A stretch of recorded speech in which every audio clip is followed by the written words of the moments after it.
வணக்கம்.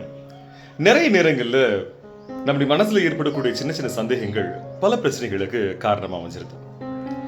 வள்ளுவர் சொல்றாரு, தேரான் தெளிவும் தெளிந்தான் கண் ஐயிரவும் தீரா இடும்பை தரும் அப்படின்னு சொல்லிட்டு.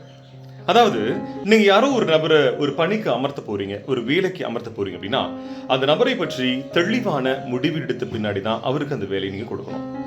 ஒருவேளை நன்றாக ஆராய்ந்து பார்த்த பின்னாடி அவருக்கு நீங்க பணி வாய்ப்பு கொடுத்துட்டீங்க அப்படின்னா அதற்கப்புறம் அவரை நீங்க சந்தேகப்படக்கூடாது.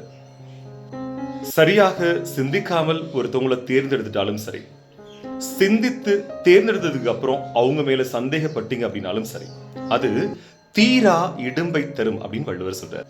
தீரா இடும்பை அப்படின்னா, இடும்பைனா துன்பம், எப்பொழுதும் நீங்காத துன்பத்தை கொடுக்கும் அப்படின்னு வள்ளுவர் சொல்றாரு.